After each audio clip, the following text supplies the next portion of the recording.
Hello, good evening everyone. Mayong gabi diha mga igsuon ni Kristo. So, ani na po ta sa ato ang bedtime devotional. So, sa mga wala pa natulog, atong tagaan o gamayng tagaan natong panahon ang pulong sa Ginoo. Kay mao kini ang palambo kanato. Makita naay Ginoo atong gituohan nga ang gamhanan ang Ginoo buhi ug siya ang naghanay sa tanang mga butang. So karon today is Friday. So December 20, 2024 o nanata karon sa ika-day 326 ato ang devotional. So ang atong topic is love everybody. So ang word naa sa Luke chapter 6 verse 35 nga nag-ingon, "But love your enemies and do good and lend, hoping for nothing in return, and your reward will be great, and you will be sons of the Most High, for He is kind to the unthankful and evil." So let us pray. Father God in heaven, Lord, thank you, Lord God, for today. Walay katapusan namong pagpasalamat sa imong pagkamaayo sa among kinabuhi. Nalaygon, Lord, ang imong pangalan. Maghari ka, Lord God, kanamong tanan. Lord, we are nothing without you, Lord God. Help us, Lord, to be the person you want us to be. Help us, Lord God, to be always in your presence, Lord God. Pasiloa kami, Lord God, sa among mga kalapasan, sa among mga sala, sa mga panahon, Lord, nga nakalimot kami diha kanimo. Nabangi kami, Lord God, nga magdasigon kami sa amo ang pagtuo diha kanimo. Na ikaw, nga kami nagadepende diha kanimo. Wala na lain pa. Ang among panabang nagikan diha kanimo. Lord, mamuhat ka, Lord God. Kanako, Lord God, nga imong gamiton alang sa pag-relay sa imong mensahe, Lord God, sa pulong ay mong ipadayag din kanamo karong gabiuna. Ikaw ang Ginoo nga maoy magapanglihok sa matag usa nga maminaw. Ikaw ang Ginoo, Lord God, nga maoy magapalambo sa amo ang pagtuo. Maga-increase, Lord God, sa amo ang pagsalig diha kanimo. Ug ikaw, Lord, ang magapili, Lord God, sa mga katawhan, Lord God, nga imong pilion, Lord God, nga mahimo nimong alagad. Lord, imo ang tanang dungog himaya ug mga pagdayeg. Salamat, Lord, sa imong pag-uban kanamo ug gikan sa pagsukod hangtod sa pagtapos. Kanimo ang tanan, dalaygon ka, Lord, sa katapusan sa pangalan ni Jesus. Amen. So again, may gabi, so love everybody. So when we love everybody, so it is including those people nga ingon pa nga gikalagutan nato, our enemies. So it's easy to love people who have been nice to you. So, but it's very hard to love people who have treated you badly. Still, Jesus instructs us to treat both our friends and our enemies with kindness and respect. So, are you having problems being nice to someone? Is there someone you know whom you don't like very much?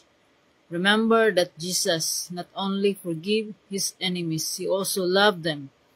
And so should you.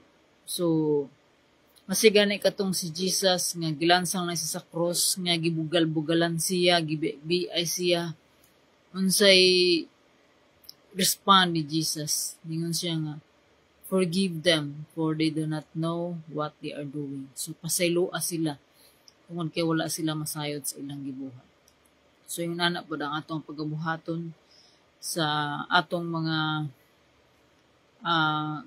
mga tao nga nagbiay-biay ka nato. So, if there's any, so, we should love everybody. Kaya mao kini ang gugma sa Ginoo. Walay gipili. So, God loves us. So, maski kita nakasala sa Ginoo, gihigugma gihapon ta niya. Ang gugma sa Ginoo wala kini nagbasi kung unsa ta nga pagkatao, kundili ang gugma sa Ginoo nagbase kung unsa siya iyahang character. So God is loving. God is love. So He loves us for who He is, not for what we are. So ang gitudlo sa Ginoo is to love our enemies and do good. So sa ato ang paghigugma sa atong kaaway, sa atong iampo ang atong mga kaaway nga makaila sila sa Ginoo. Ug kita nga mas mulambo ang ato ang pagtuo, ang ato ang pagpasensya, ang ato ang gugma sa atong isig katao. So if we go back to our main purpose is to love God with all our heart, soul, mind, and strength, and to love our neighbor as we love ourselves. So wala giingon sa greatest commandment sa Ginoo nga to love those who are nice to you, but to love everybody. So it's including those people, those difficult people, those unlovable people sa ato ang kinabuhi.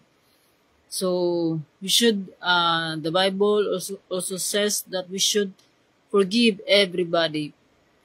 So maski dili sila nice ato, so ato ipakita kung unsa ang tinuod nga naay Ginoo, unsa ang tinuod nga sumusunod ni Kristo. Ingon ni Jesus to love our enemies. So kaniadto sa panahon pa nilang Moises, sa panahon sa Old Testament, ang giingon ang ilang balaod is tooth for the tooth, eye to eye. So kibali kung unsa ang gibuhat maupod ang balo. So but gikorek kini ni Jesus nga instead nga mobalos sa atong mga kaaway, ato silang higugmaon, atong ipakita ang gugma nga gikan sa Ginoo. Atong kung bunon ka og bato, tagaan ning upan. So dili overcome evil with good things. So ma-overcome nato ang mga dautan nga mga buhat pinaagi sa paghimo og maayo, labi na ang paghigugma. So maski ang usa ka tawo dili ta makabuot sa tawo nga bag-o, dili ta makabuot sa tawo nga atong ma-change, but with God nothing is impossible. Ingon sa Ginoo nga higugmaa ang tanan, higugma imong kaaway, higugma ang imong isig katawo. So sa atong paghigugma sa atong isig katawo, sama nga nahigugma ta sa atong kaugalingon. So ingon ana pud atong buhaton sa atong isig katawo, atong iampo, atong higugmaon, atong himuon unsa ang maayo. Let's treat them with kindness and respect. So even those people nga dili ingon pa nga dili deserves ato ang respect. Yes, there are many, but God's rule is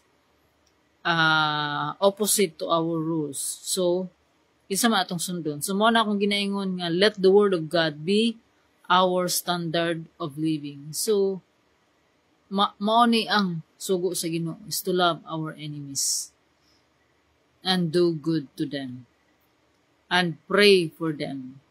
Kung naa kung gi-persecute man ta, ato silang iampo. Dili we cannot control them, but we can control our response to them.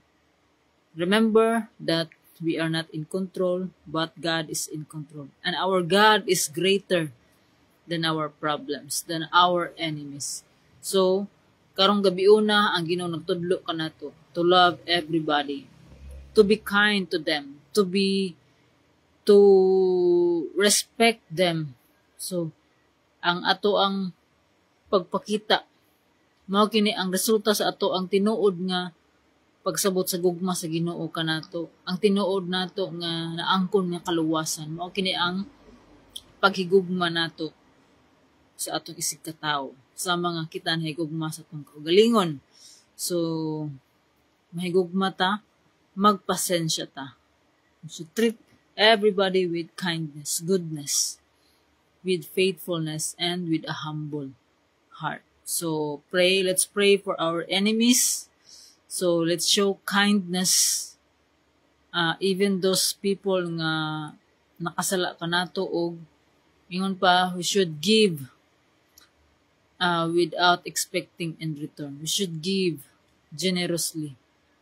So not expecting return. So, and we should also practice, cultivate being humble or humility sa ato ang kinabuhi. So, kanunay ta nga magpaubos tungod kay ang Ginoo is the greatest, the best example of humility. So, iyang gipakita ang being humble, on how to being humble. Kay mao kini kung magpaubos ta so atong gidawat nga dili atong control, kundi ang Ginoo mo'y control sa tanan. So we acknowledge God's sovereignty sa ato ang kinabuhi. So love everybody. And because of that love that we understand, we receive from God, we can love other people in a proper way. So, unsa man ang proper way nga maghigugma, dili nato pilion ang tao, kung dili tanan nga nasa palibot nato atong higugmaon. Ang paghigugma na diha ang pagpasensya. Love is patient, love is kind. Love is not jealous, love does not envy. Love does not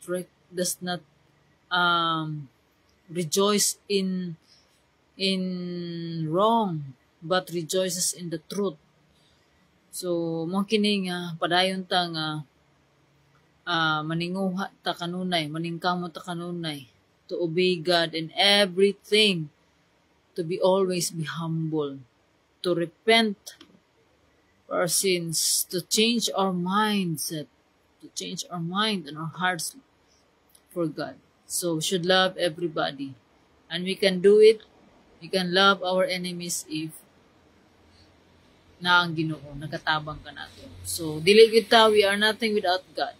So kining tanan, it's all because of God. So to God be all the glory. So let us pray. Father God in heaven, salamat Lord sa imong pulong, salamat Lord sa imong pag-remind kanamo Lord God. At tungod sa imong mahigugmaon kanamo Lord, kami usab makahigugma sa among isig katawo in a proper way. Lord, we are nothing without you Lord God. Dili kami makahimo paghigugma, Lord God. Ilabi na katong mga tao nga nakapasakit ka na mo, Lord God. Nabahangi kami, Lord God, to forgive and to love. Because you forgive us, Lord God. Hindi mo kami gahigugma. Kasi kami makasasala. Lord, daghang salamat, Lord God. Sa pag-remind ka na mo, Lord God. To be always in your presence. To be obedient in your word. Nabahangi kami, Lord God. Tungod kay usahay nga maluyahan kami, Lord. Dasiga kami, Lord God. Tagay kami sa kusog. Labi na sa pagkinabuhi, Lord God. Nga mahimong subay sa imong kabubuton. Lord, we are nothing without you, Lord God. Among isalig kini nga among kinabuhi diha kanimo. Use us, Lord, for your glory. Especially, Lord God, naminaw, Lord God, sa imong pulong, sa imong mensahe. Ikaw magapalambo, magapanalangin sa matag usa. Lord, ang tanang dungog himayag mga pagdayeg kanimo lamang sa Amahan nga nasa langit.